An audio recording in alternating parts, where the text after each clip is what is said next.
Stage is yours. Okay, good. Thank you very much. Thank you very much again for the invitation. And also thank you for the cachaça. So I'm looking forward. I have a conference where I get some cachaça as a given. Nice, definitely. Good.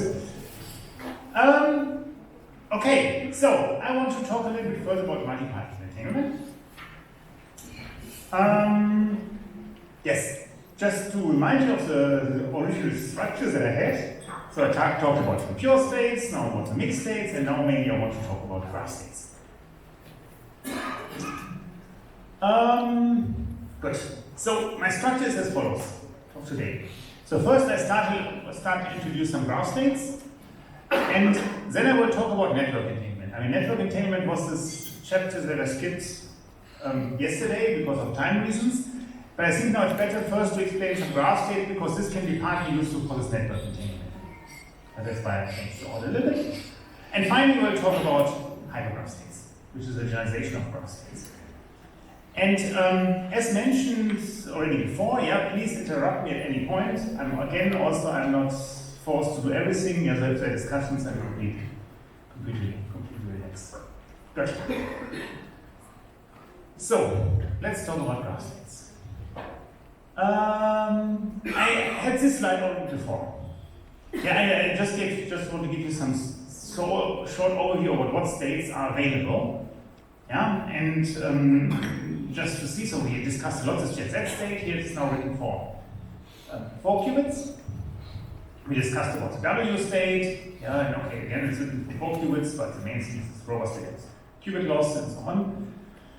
And if you now try to generalize these 2 states, they're essentially generalization of the Z state, and this is what I talked about as the so-called cluster states or graph states. And as here's this claim, it's useful for the one-way quantum computer. I will tell you what I mean by that. But okay, this is the state, and the main thing of the lecture is to explain to you why this state is nice and why it isn't interesting.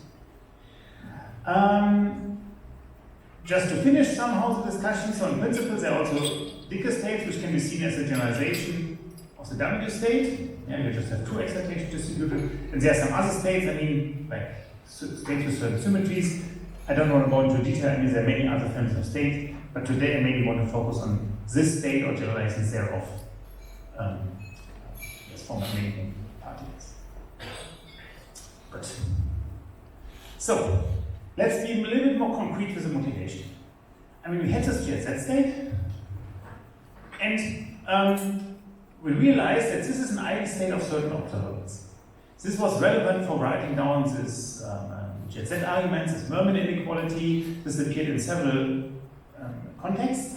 Yeah, and so you can easily check that this state is an eigenstate of the following observables. Just identity, of course. I mean, any state is an eigenstate of identity. This is not deep, but I will add this. Then I had some of these, like Z1, 1Z, Z1Z, and XXX. So these are just the powers. Yeah, it's just right. Z. And then there are other things like 1ZZ, and also this something like minus YYX, minus YXY, and so on.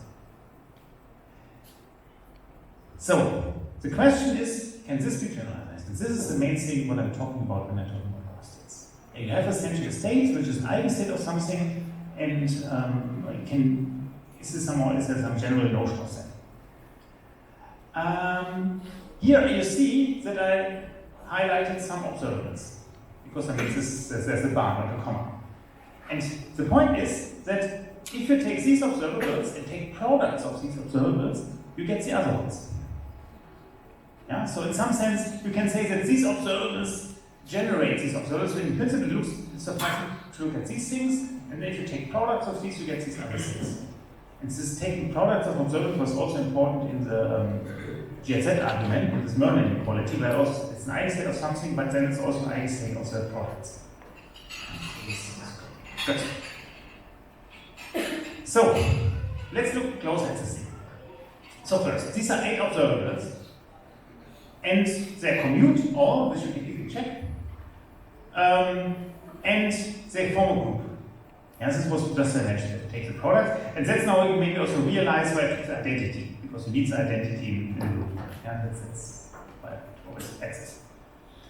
And this group is generated by these guys, the sense that the product of these things generate you all the terms.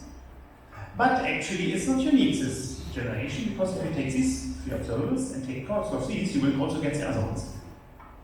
Yeah, so there's some certain ambiguity in taking something like the generators. Yeah? So you can take this one and take the product you get, so you can take this one and this one.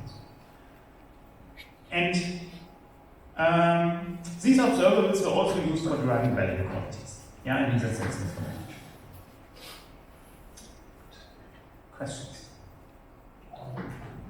Yes?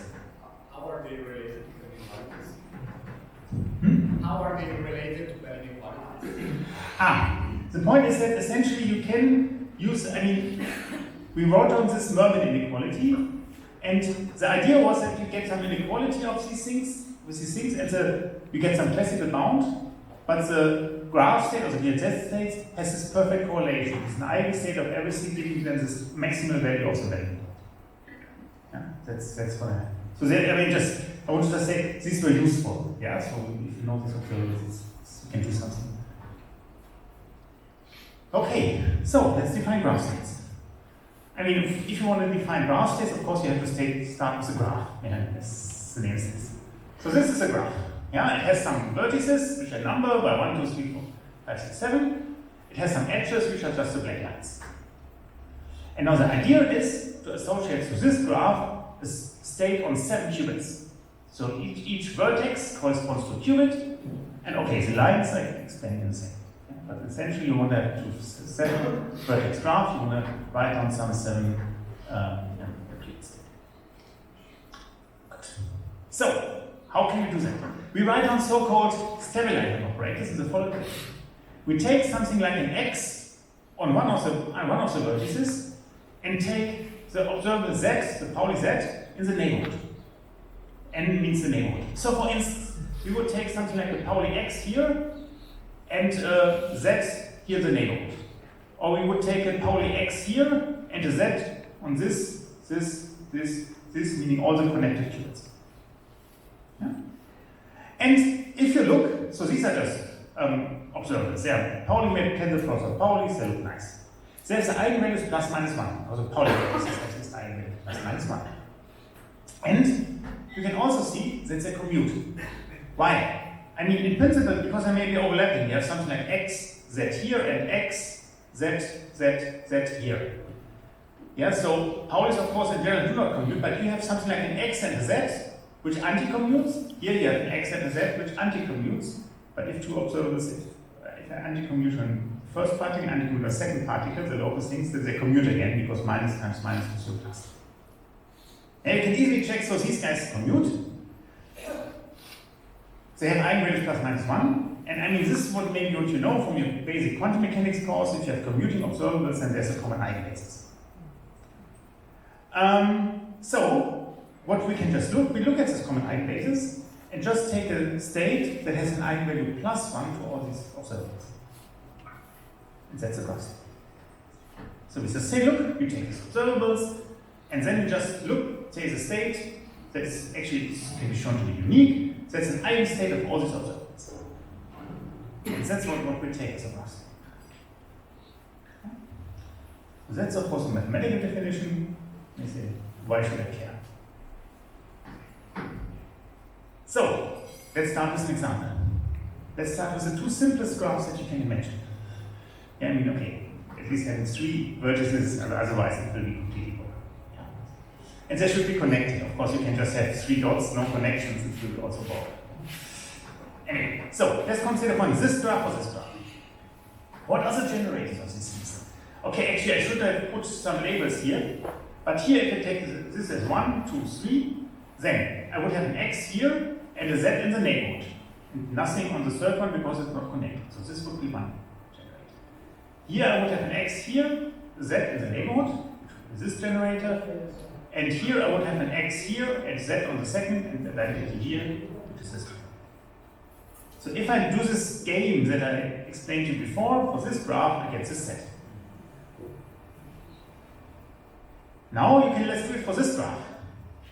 Yeah, in principle it's similar. We have taken x here, but now we have z on both things because both are connected, x, z, z. or if we take the x here, we have the z on both other things, which is this one, or we take the x here and the z here, which is this. Yeah, so for these two graphs, you would get this set of observables and this set of observables. Now, does this ring a bell? I don't know. If you compare it with the things that I mentioned 2 slides before. Cluster state? Is it related to the cluster state? Yes, it's more, yeah, okay, but if I, in principle, yes, but it's actually currently still related to the jet set state. Because if you look at these observables, you may remember that we had the 6 here. And actually, if you look, they look quite similar. Oh? It's just a little bit that we relabel the Pauli matrix if we take an X or Z or whatever. But in more or less formally, this looks the same. And what I essentially just mentioned with that is that up to some simple relabeling, these both things would generate this set from above, from this jet set state. And what do we learn from that? We learn 2 things. First, obviously the jet set state can be viewed as a graph state. Up to some relabeling of Pauli's. Yeah, for the moment, just keep it as it is. I will comment on this a little later. Yeah, but I mean, always say, or I mean, whether I call the Pauli matrix X, Y, or Z, it doesn't really matter. Yeah? So this would means that roughly this is the jet state as a graph state, and here this would also correspond to a jet state, but with a different kind of generators. So what we learned is that the jet state can be written as a graph state, but actually what we also learned is that somehow the graph does not seem to be unique. So at least these 2 graphs both do the job. Okay. Questions so far?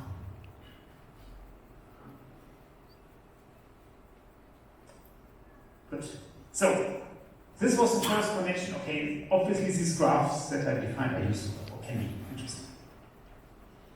Now, let's tell you another story.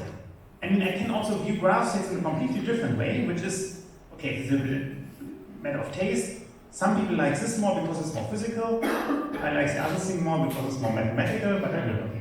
Matter of taste, yeah? So, how can I also view graph states? I can do the following. I really have a lot of qubits, and I prepare all of them in the plus state. Yeah, in the superposition of 0 and 1. Then, I switch on some interaction. Namely, I just take here, for instance, on these red lines, I apply something like a phase gate. Yeah, if you just see, maybe this is actually for later purposes useful to write down. Is that this phase gate is something like 1, 1, 1, minus 1. Yeah, so it's, I mean, this is essentially how I wrote it. This is my cat notation. But in principle, this is the phase gate, what you should remember. And you can apply this phase gate to all of these links, into a certain set of links. And this also physically, okay, can be seen as really something switching on some Ising-type interaction. And like I said, that interaction which gives you a phase, both spins are down, essentially, for a certain time. And then the statement is, you do the states, and in the end you get the graph state. So, first, this is completely equivalent.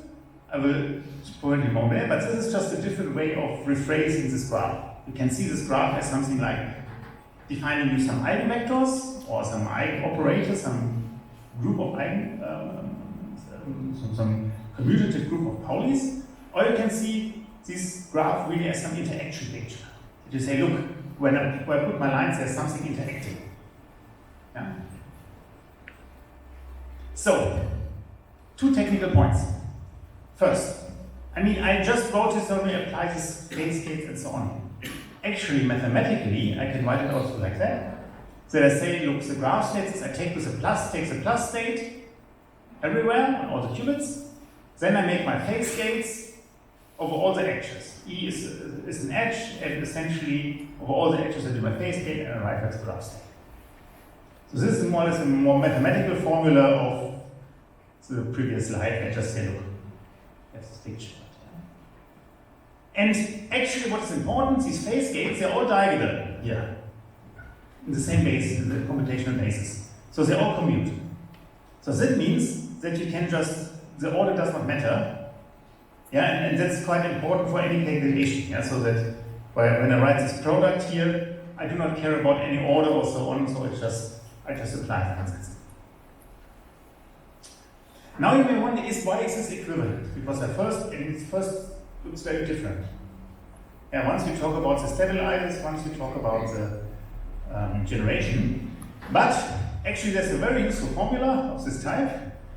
Namely, if you take an x operator and sandwiches this to the phase gates, you get essentially this x again, but with a z as a decoration. You can see that the commutator more or less differs by this term. I mean, this is just a formula to easily calculate. But from this, you maybe get the inspiration that this is precisely the same. Because what happens now if you apply such a thing to this kind of states? Then essentially you get, because you get here this edge things, these more or less this cancels, because if you square it, you get something like the same thing. But then you apply this x, which gives you a plus, because this is a plus eigenstate, and then you do this c again, which essentially gives you the c again. So with this formula, it's easy to see that such a construction is an eigenstate of this kind of operators. Yeah, if you would have, I mean, this was really the simplest case where you have it on the single edge. Yeah, but these commutation will actually more or less give you the reason why this is nice. What is this? Questions so far?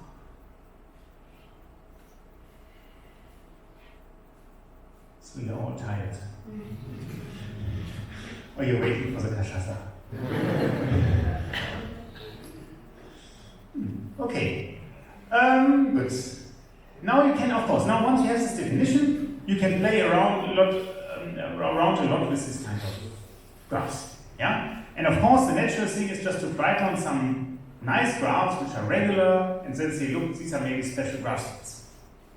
And the natural things, two natural things that you can do, or three, are something like this G at Z states. I mean, before I had something like this wedge-like construction. Yeah? So I propose this direction, this thing.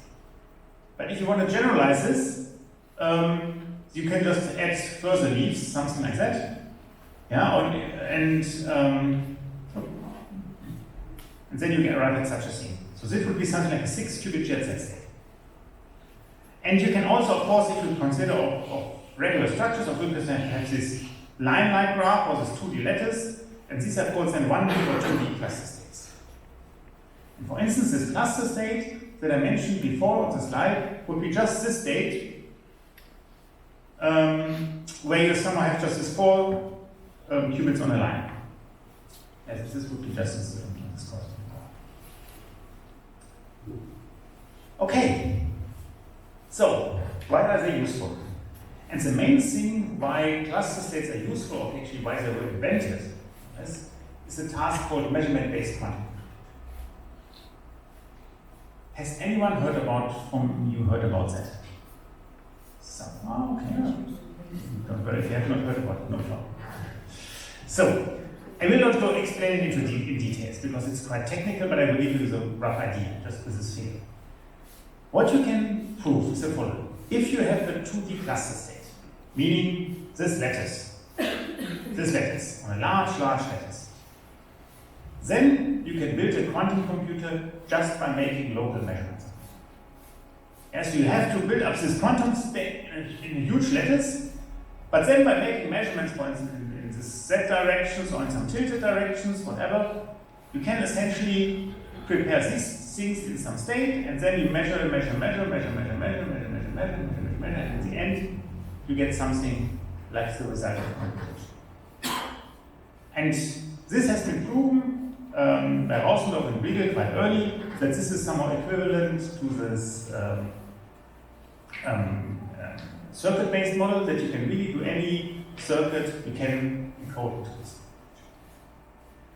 This is a very nice picture because it shows you that somehow you can see this entanglement as a resource.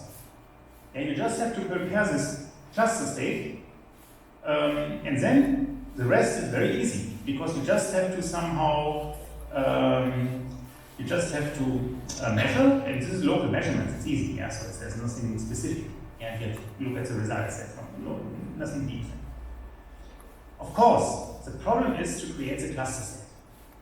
Yeah, and this is actually the difficult part, and that's why this model of computation is maybe also not the best one to build a real quantum.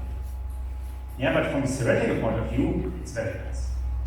Yeah, and from a practical point of view, it's maybe not the not the best one, or at least some people are trying to use this photons, and they have some companies who try to do this. There are some ways to generate cluster state with photons, but still it's quite, this generation of the cluster state is something like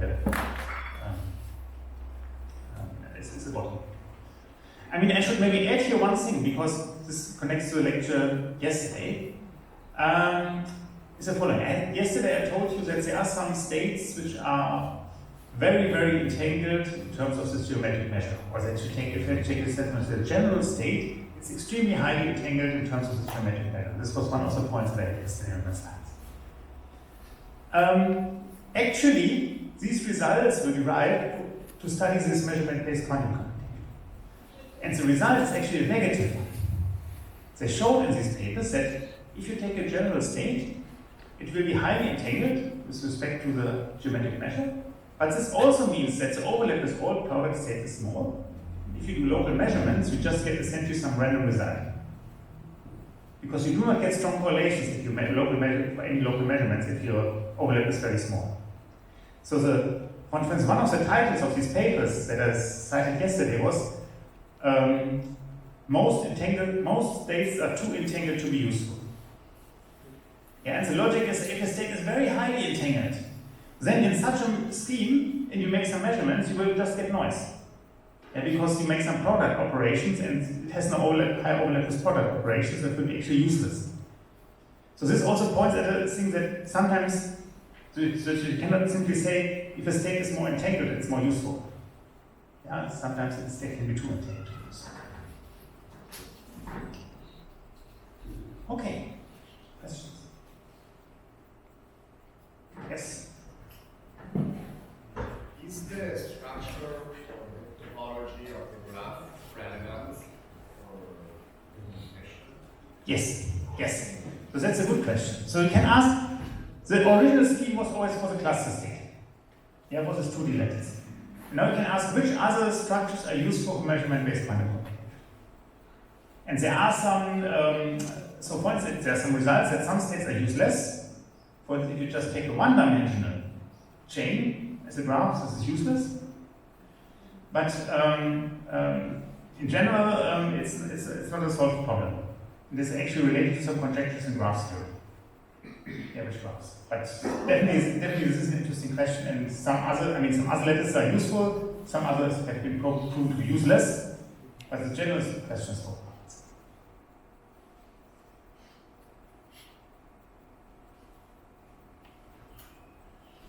Okay, good. So there are some other applications. Yeah, and I don't want to go into details there. Graph sets are first. They're closely related to quantum error corrected codes. In a sense that typically code words correspond to some graph states. There are also things like that you can derive some Z-type arguments and value inequalities for arbitrary graphs. That's more or less following the slides, what I explained in my first lecture about these Mermin type inequalities. And there are some other applications like where they're used for secret sharing, multipartite quantum cryptography, metrology, and so on. So there's a lot of people who try to use this for applications.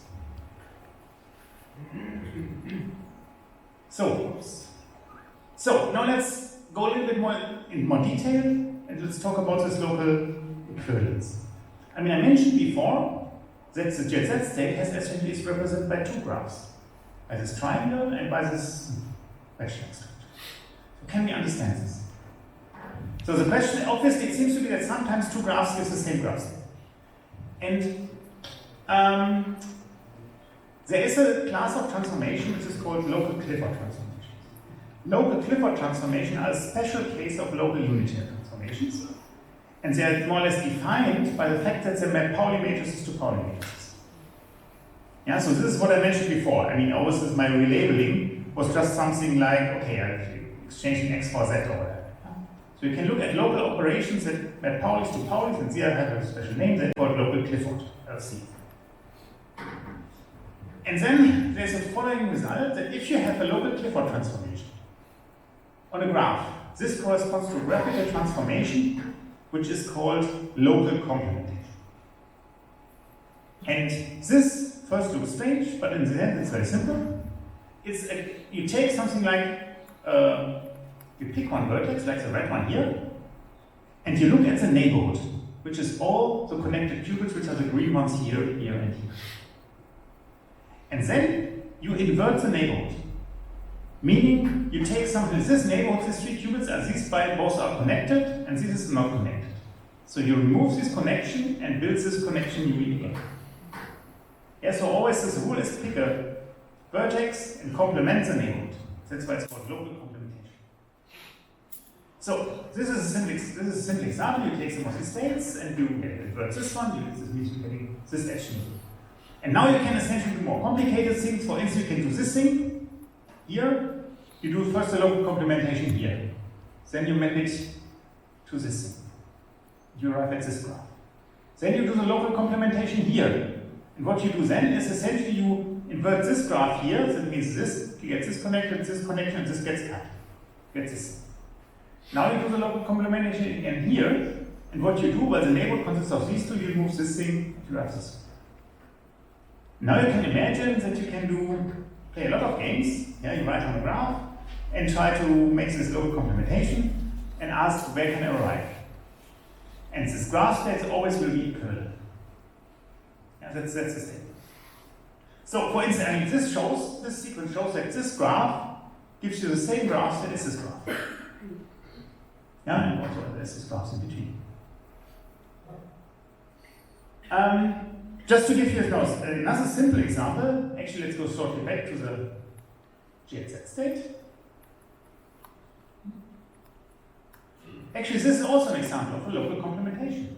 Because what do I take here? I take this graph, I pick this qubit, and the neighborhood, well, it's only one link that is missing, but it's inverted, get connected.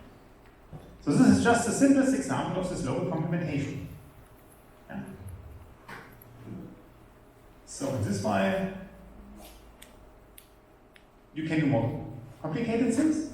And now you can essentially play a lot around with it and try to classify all the graph states.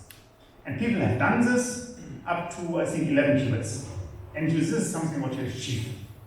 And okay. So essentially you can ask for instance, for 10 qubits, how many, I mean, for 10 qubits you have a lot of graphs. You cannot write them down by hand. But you can ask which of them are equivalent under this type of transformation, and then you get certain equivalence classes. And these correspond to graph states, orbits of graphs that are equivalent. And this has been done exhaustively, and here's just an example. For 2 qubits, you only have this graph. For 3 qubits, you have only have this graph, which is somewhere like a GZ state. For 4 qubits, you have 2 graphs. Which from this to this, you cannot go by local complementation. There's no way. And what are these graphs? This is a GZ state, because it's something one connected to the rest. This is a GZ state. And this state is exactly the cluster states that I mentioned before. So if you consider 4 qubit graph states, there are only 2 different kinds of graph states, which is the GZ state and the cluster state. And that's why this state, what I had in the slide in the beginning, is relevant. And if you go to more qubits, it's getting unfortunately much more. Yeah, so for 5 qubits, we have 4. This is the GZ. This is some other graphs. This is something like linear cluster. This is something called the ring cluster, and so on. But of course, at some point, this explodes. But there's a table. I mean, some, should I say, poor PhD student from Norway, some years ago, has made a table with, I think, all the orbits up to 11 qubits. You will find it online. Yeah, so probably is happening. It's quite a lot of work. Good. Now you may ask, is this everything? Yeah? Is there a way of economically choosing a representative of each class? Because I feel like sometimes it might be hard to identify the equivalence class because there's so many different ways of writing member. Yes, so wait. So I mean, okay, there's two questions. So you can ask, if I have such an equivalence class, which graph I should take? I mean, there are different choices, of course. Typically, one takes, for instance, the one with the least number of edges, which is something like the simplest version. Yeah? If you now have an arbitrary graph and ask to which equivalence class it belongs, actually, in graph theory, if you have a graph, if you just want to check the equivalence between two graphs, this can be done efficiently with polynomial time. There's some algorithm for checking this. Yeah, so, so in principle, this is, well, not a problem, but you can do it. Yeah, but sorry, just a comment. Like in graph theory, these graphs would not be equivalent. Right? Like, I mean, I'm saying. You mean this graphs or which graphs you mean? These four, are they equivalent in graph theory as well? No. I mean, they're equivalent under local complementation. Yeah. So that gives you, in terms of quantum mechanics, they give you the same graphs. That's the meaning of the equivalence relation. But of course, in terms of graph theory, it's not that all, they're not the same graphs. Yeah, I mean, but this is, I mean, essentially, this is something like a physically motivated equivalence relation of graphs. Yes. And is checking this one also efficient? What do you mean? I mean, so if you want to have two graphs and ask are they equivalent under local complementation, this you can do efficiently. There's actually also in the 80s, in graph theory independent of physics, there was an algorithm to check this. Yeah. Okay. And actually, for practical purposes, I think you don't often have to run this algorithm because you can look a little bit at the graph and get some ideas what you can simplify. But okay, there's a little bit tricky sometimes. Yes. But there's a systematic way to do that. Okay. So, and then you get this entire classification, and people have done this up to language classes. Now, you may ask, here, I considered a subset of the local unitaries, because I just considered this local Clifford, which is a subset. Now you may ask, is this everything that you can do? Or could there be some states which are equivalent under local unitaries, but not under local Clifford, so then I'm missing here something? Yeah, I have this nice graphical description, but maybe I'm missing something. And actually, there was for a long time this conjecture that this would be true, namely it was supposed to LULC conjecture, meaning that this is everything, until some people found a counterexample, which unfortunately requires 27 qubits. So it's actually, I will show the graph later in this talk, but actually you can find explicit counterexamples. You can prove that this is not the case. And actually, this is nowadays, there was actually some recent paper by Simon Perry and so on, where they really now understand this, and probably, I think people believe now that this is really the smallest counterexample. And there could be some good arguments for that. But okay, it's not yet true. Good. Questions? Yes? There's some physical implication of the LU equivalence, because we said that two graphs are LC equivalent, they refer to the same graph state, but only with something in the U equivalence graph. I mean, it's also something like the entanglement is the same, because they're locally unitary equivalent. Yes, the states are also the same, but you cannot transform it by local Clifford integers. Yeah, so in principle, actually, this LU equivalence is more physical. Yeah, because this is, if you want entanglement, you have to look for local unitary. Okay. Some more mathematics about the stabilizer. So, I mentioned that these products of these generators form a group, which is just called the stabilizer. It's a commutative group, and you take all the products. And now you may wonder, I started to define it by graphs. And there's an important result that's the following. If you have any abelian or commutative subgroup of Paulis, then you can always map it to a group generated by graph. So the point is, with this graphical approach, you do not miss anything. You could say, oh, maybe there are some other states which also can be described by such eigenvalue equations, but I cannot map them onto such a graph structure. But that's not true. You can always map it to such a graph structure up to some local Clifford, which means the local labeling of the powers. And this is a quite important result, meaning that with this kind of graphical approach, you do not miss anything. Yes, you find all the states that you can describe with some eigenvalue. Okay, two more practical things. So first, I define the graph state always with a plus eigenvalue. Of course, I can take the other ones, and they're plus minus eigenvalues, and then I get a so-called graph state basis. Yeah, which means I just take gi of this g and label them by the r vector gives you just -1 with a plus minus. So of the state, this gives you essentially some entire basis, and this is the graph state basis. And another very useful formula is the following. If you take a graph state, or the projector onto the graph state, then this is nothing but the sum of all these stabilizer elements. Yeah, so if you take these Pauli, this A Pauli combination that I have for the jet Z state, if you add them up, they will just give you more or less the jet Z state as a projector. And this is also very easy to see. You can see, for instance, that this GI, this is something like a projector, and this projects always onto the certain subspace. If it takes the product of all these projectors, you will only use some vector value. Yeah, but this is just a useful formula for many calculations. Yeah, that's okay. Questions? Actually, how much time do I have? Okay. Yeah, sure.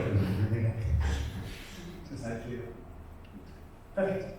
So, let's call about another property which is also very useful for practical things, which is called depolarization. It's the following question. Let's assume I have a state. And now I do the following. I define the state sigma, which is just applying the stabilizer from the right and left hand side and summing over all. The question, what is the state? Sounds first a little bit artificial, this question. Well, let's look a little bit detailed. I can write this as the following. I first take my rho, then I take either my rho or I apply this generator D1 with 1/2 probabilities. Then, with the next, then I take this state and do the same again with the generator G2. And again, and finally arrive at this. Why is this the same? Because if I take here this GIs and if I multiply this out, I get essentially all the products of these G's. And these are nothing but the things that are written here. Yeah, so in principle, by taking this and step by step, you arrive at the same thing. But why is this interesting? Because this, what you do here, is a local operation. Because here, you take the state. Here, just you throw a coin, and with probability 1/2, you do nothing. Or, with probability 1/2, you apply this G1, which is a local unitary, because it's something like Pauli. It's a rotation, local rotation.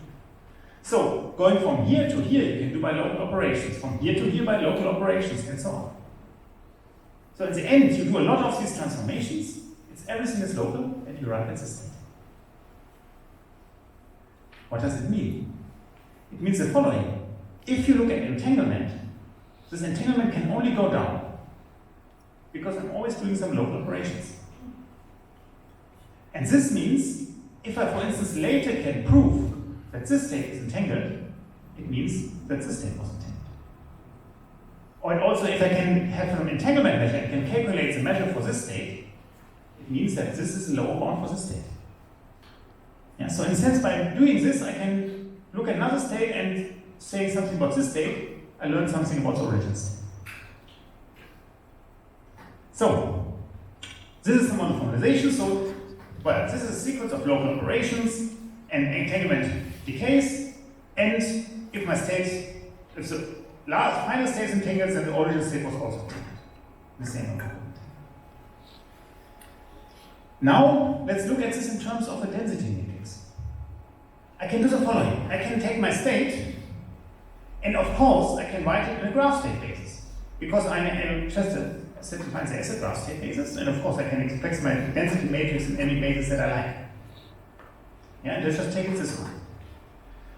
But what happens now here is the following, that if I take this state and apply this thing, then if my I is not equal to j, at some point these two things will get a different sign. Because here I get a sign which I don't get here.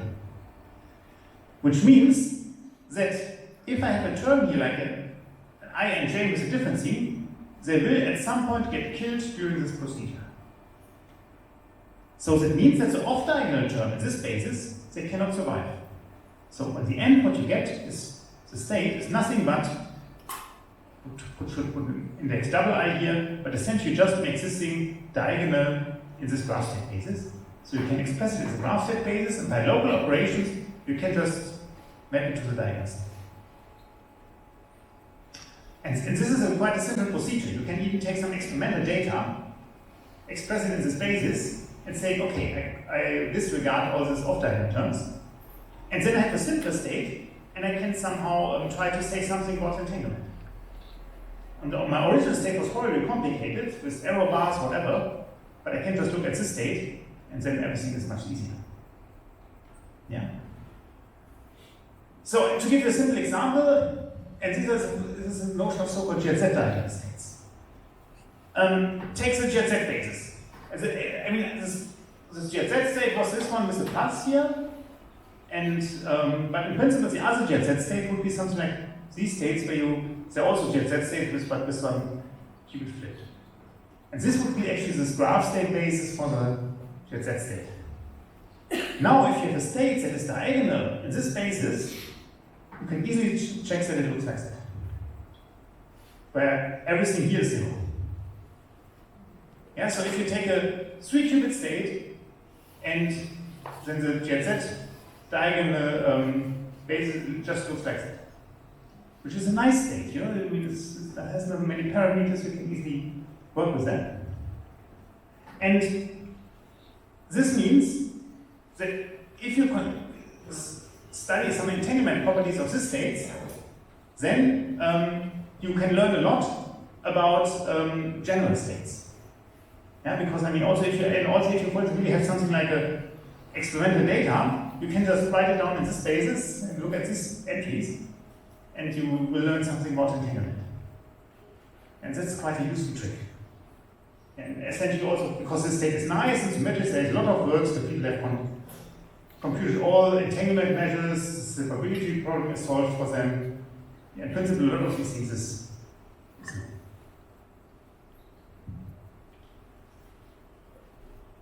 Questions?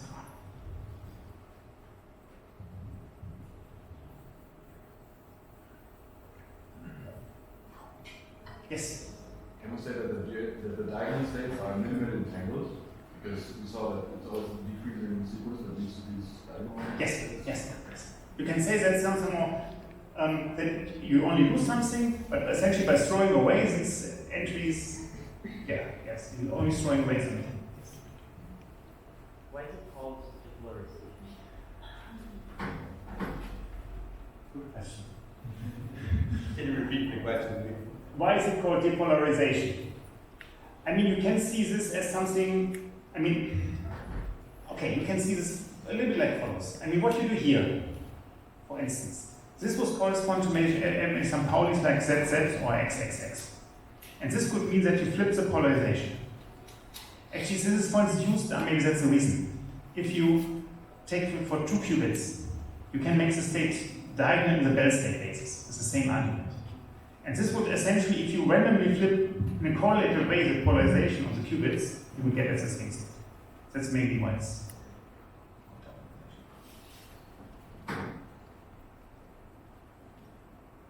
Good. Okay. So now I switch to this topic that I did not do yesterday, which is a little bit about network entanglement. So recall what we did today. Yesterday. Yesterday we talked about mixed state entanglement. There was different notions of entanglement. And now the question is a little bit, which notion of entanglement is useful for networks?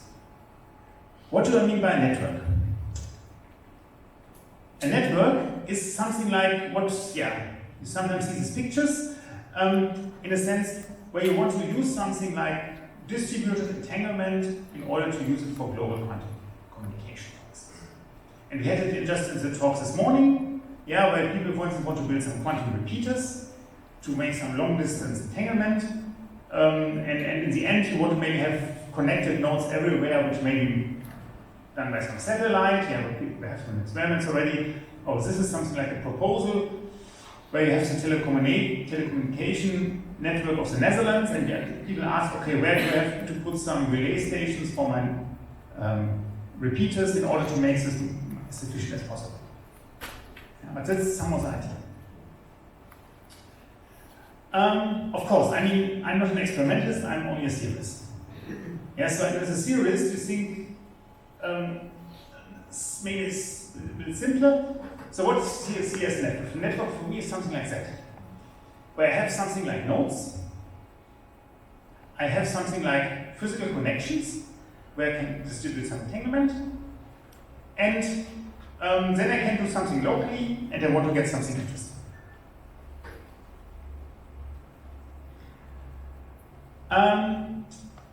So if you talk about this network, the question is, I mean, in the simplest case, the question is the following. I take this network, and I ask now what can be states which can be generated in this network.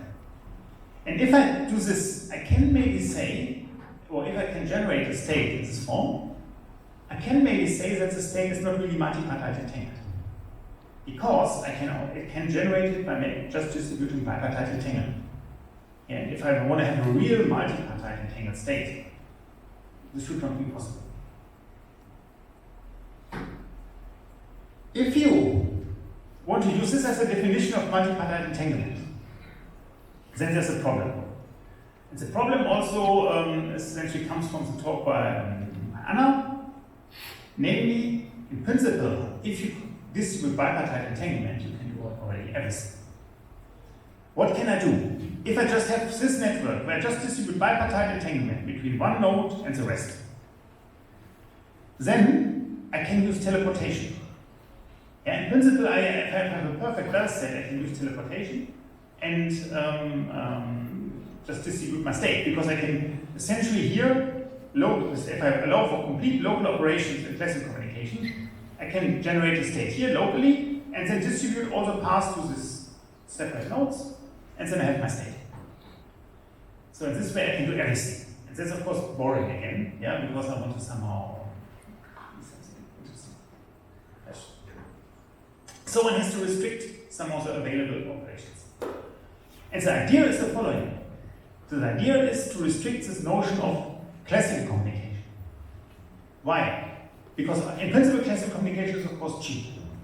But classical communication also requires time.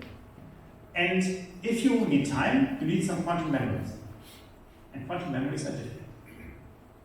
So the question is, what can I do without communication? Just maybe by using something like shared randomness, without using a quantum memory. So I can do this is then the notion of so-called local operations and shared randomness, where I ask the following.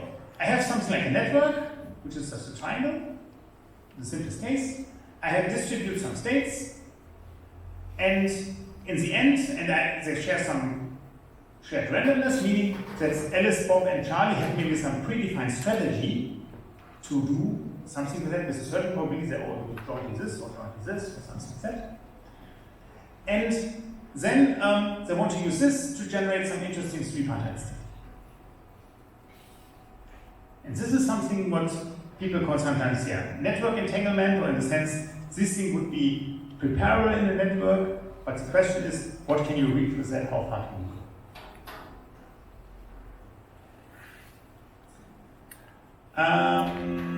So, what would be something like a mathematical formulation would be mathematically that we take this distributed state. So this is A, B, and C. This colored arrows. These are distributed states. Then Alice, Bob, and Charlie make something locally, and they get something out. And with certain probabilities they do this, and they get something out. The question is, what can they get out?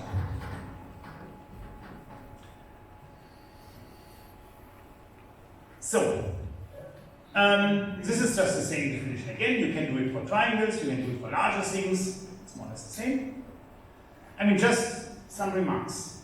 In this definition, we do not have any restriction on the distributed states. So they can be highly dimensional, they can be pure, they can be mixed, whatever. There's no restriction in this sense.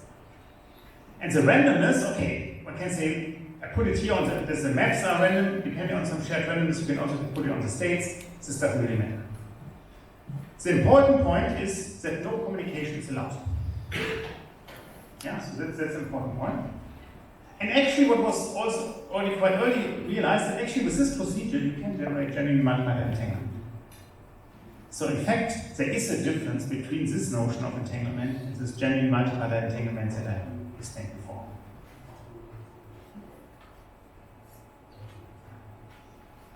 Questions so far to this kind of?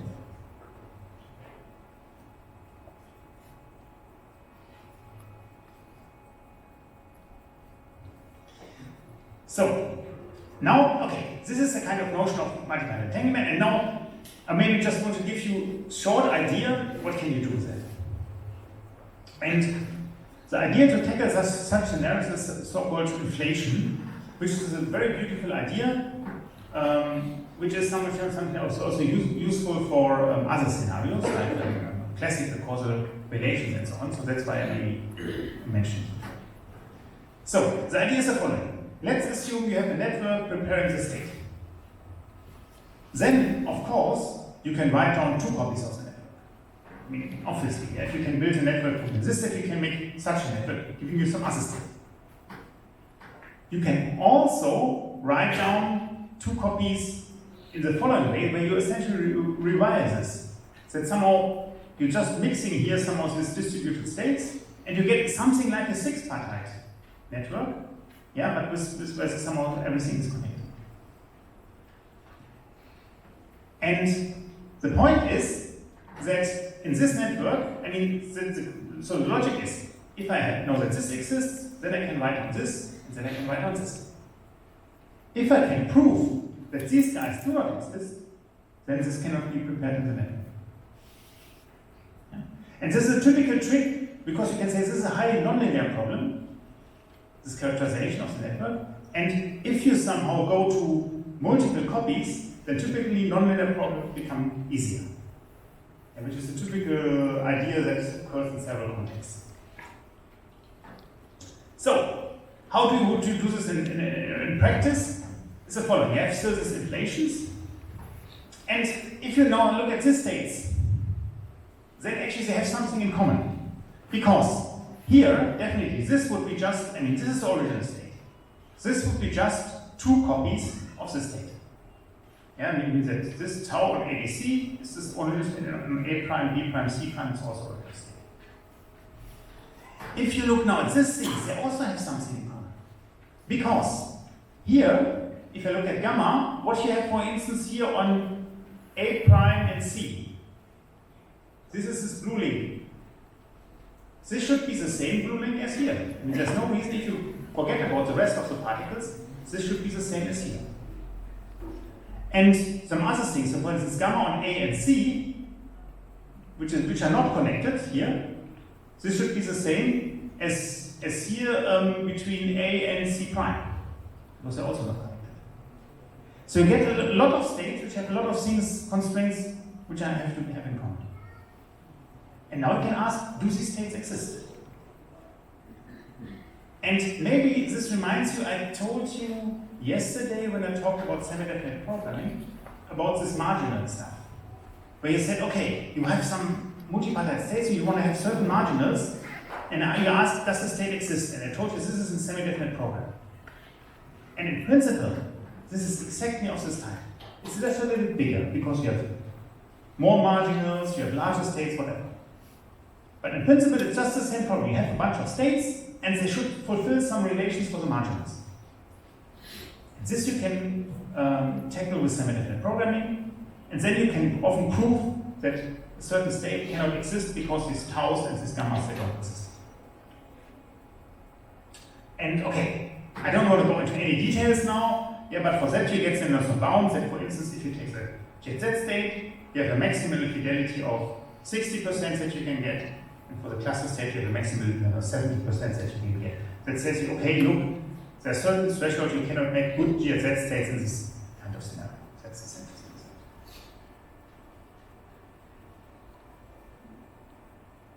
Questions? Yes? There's like many different wires that you can get. Do they differ in terms of energy bounds? Yes, yes. So typically, and of course you can go to more and more extensions, yeah? And typically it's getting stronger and stronger and stronger. The problem is, of course, that the semi-definite program, I mean, the dimensions go bigger and bigger and bigger, and at some point you have to stop. And it's also not proven that if you go to arbitrary extensions, that you really always converge to the true value. Yeah, so that's also always not proven. Yeah.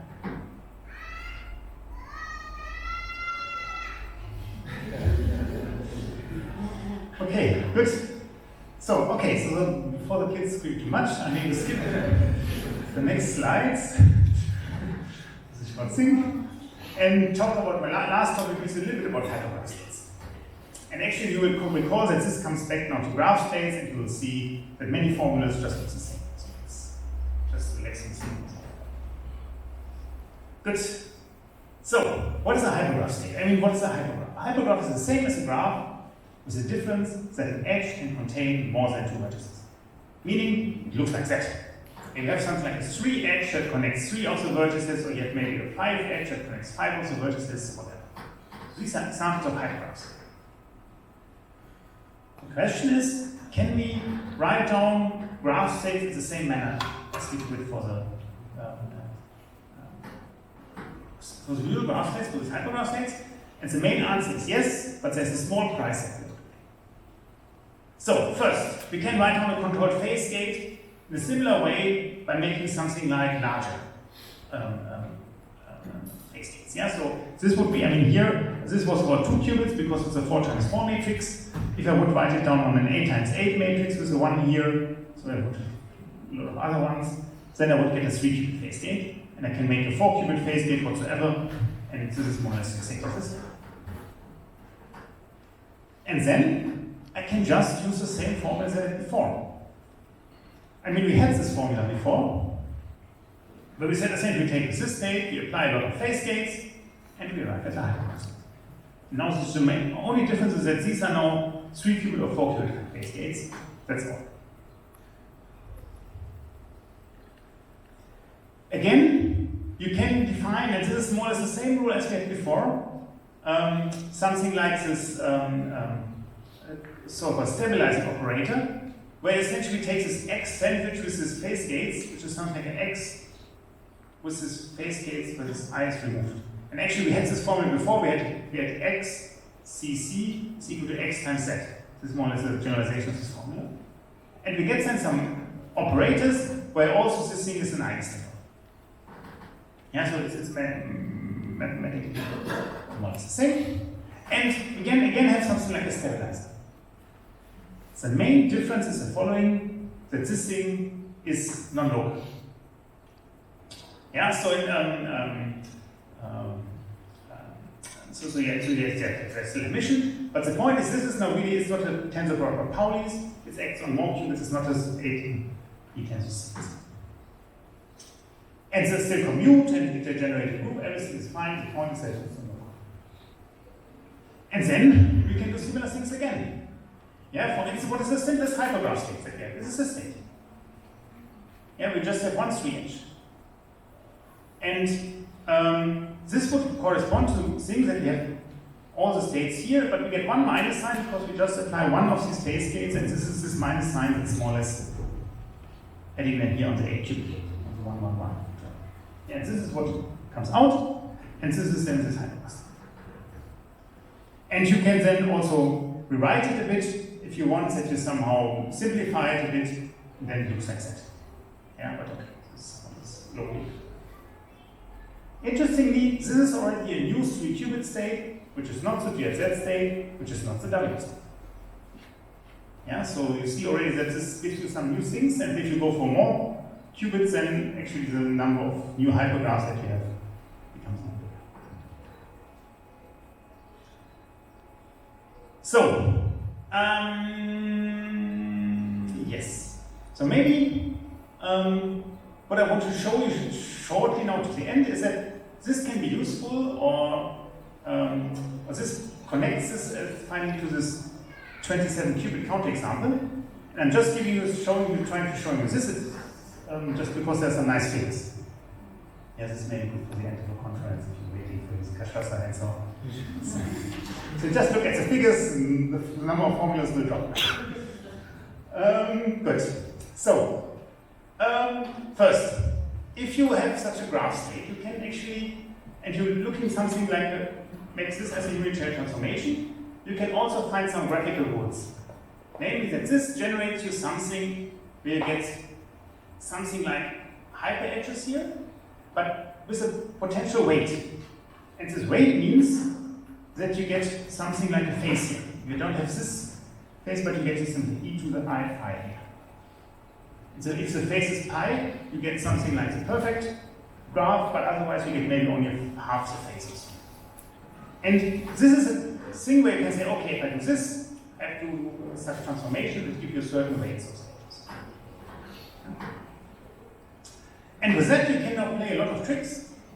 That you, for instance, can show that hypergraph states can sometimes be equivalent to graph states, because this, if you do this, then essentially you get this edge, which is just a.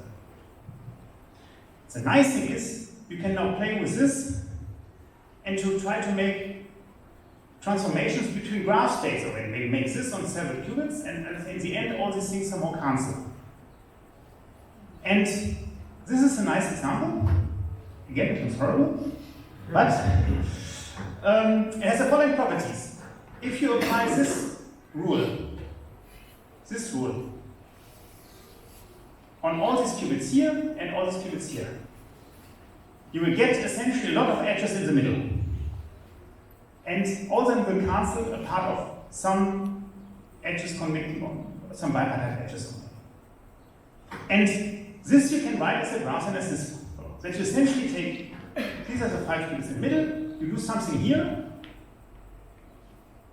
and then you get something like an additional edges here on this graph. And this is now an example where you can show I just did some local transformation and I mapped this graph state to this graph state. And in the second point, you can prove that you cannot go from here to here with local complementation. So this is in the count example that you say, look, in this language I learned something where I can somehow see a transformation between these two graph states.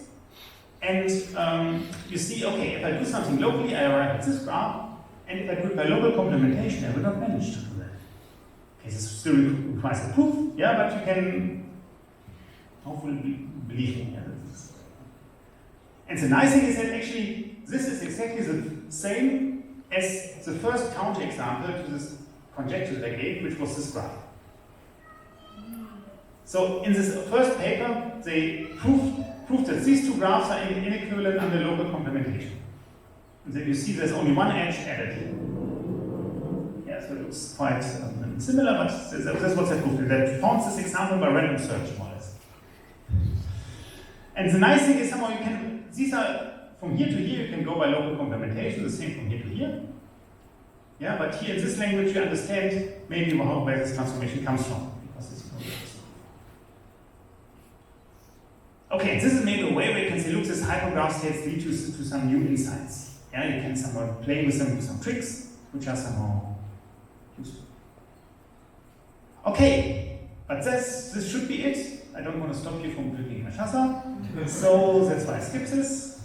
So anyways, and yes, so what had I told you today? The main method is that graph states are interesting. Yeah, there are somehow a large family of states which are powerful for applications, And you can really, and the nice thing is you have this graphical description, you have this stabilizer description, so you can do a lot of calculations in terms of the stabilizer, in terms of graphs, so that you never have to write on the state. That's the main message of the talk. I also told you then some problem about this network type of entanglement, which is a different notion of multi-pattern entanglement. And finally, I talked about hypergraph state design, extension of graph states, and sometimes they're also useful for describing things.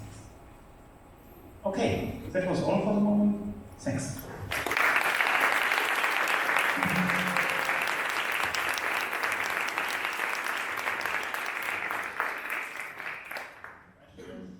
Thank you very much. Questions? I already had plenty during the talk, but maybe you still have a little more.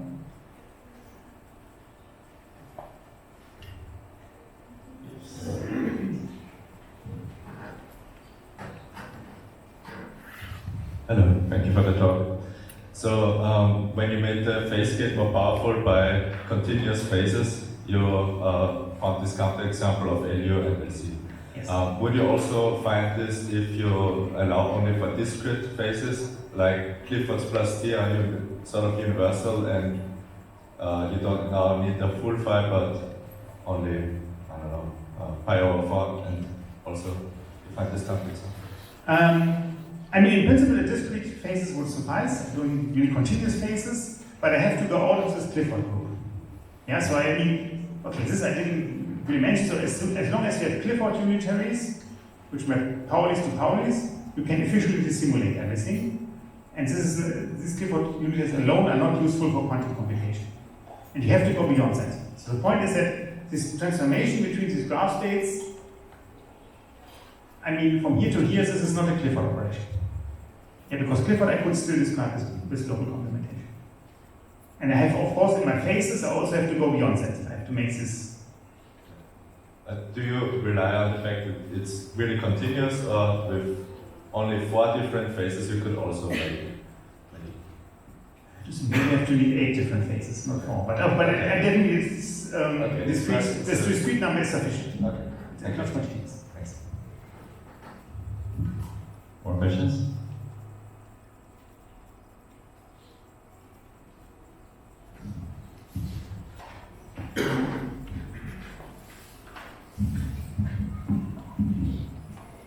Thank you for the lecture. The GZ state is also a symmetric state. Yes. If I wanted to study symmetrical graph states, which kind of graph should I look for? Only complete graphs?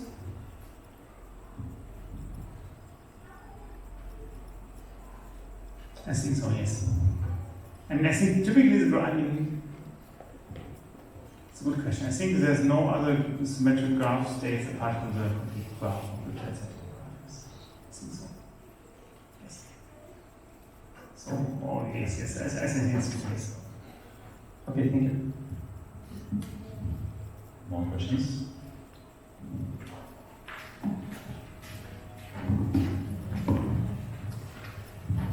Thank you for the nice talk.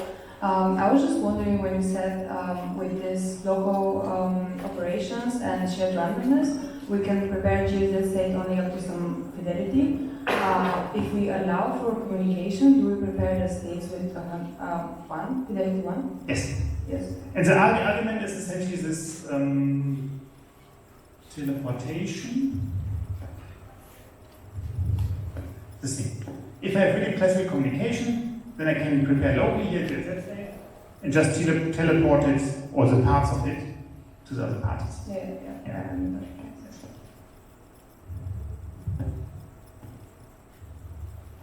One more question? Well, if not, let's just thank Otfried again for the talk.